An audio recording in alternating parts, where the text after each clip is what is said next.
number 29, which will be the last before a 10-minute break. Good afternoon. My name is Amy Eiges, and I'm here today representing myself and millions of people that have faithfully followed the guidelines, only to find themselves in poor health. Year after year, diet after diet, I ate according to the government's recommendations in an effort to lose weight, but found it impossible to sustain. It left me chronically hungry, morbidly obese, and pre-diabetic. Over and over, I was told that eating everything in moderation, calories in, calories out, following the guidelines was the answer. And it wasn't working because I must be doing it wrong. I needed more self-control, more willpower. It was all my fault.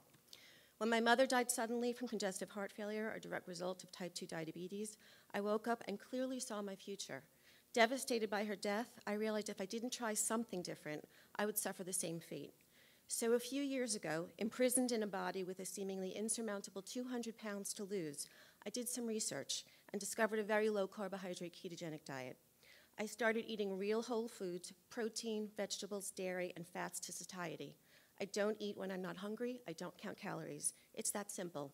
No gimmicks, no fads, no special products. To date, I have lost 173 pounds.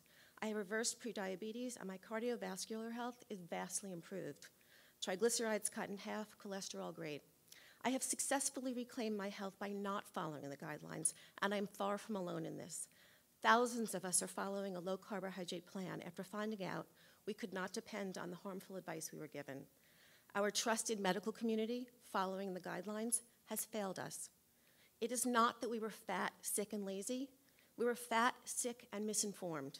If just one of many quote-unquote experts I saw over the years had looked at the rigorous science, I and countless others like me might not have been tortured for decades. I might have had the life I was meant to live. What so few are aware of is that the guidelines are not for people who are metabolically unwell. Those with prediabetes, high blood pressure, diabetes, obesity, heart disease, which altogether is a staggering 88% of this country.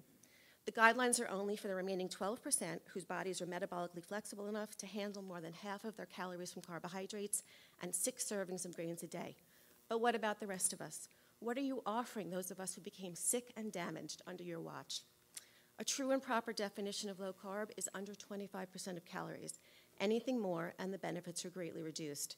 If this option had been available, the countless doctors I saw over 4 decades of trying to get healthy would have been able to offer me a solution that actually works. What most doctors won't know is that this option is safe and effective, unless you allow for it to be one of the approved dietary patterns. Until then, their hands are tied, and we all get sicker with a one-size-fits-all option.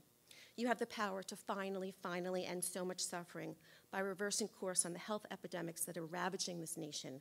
Please land on the right side of history and be the heroes our country so desperately needs. It's long overdue. Thank you.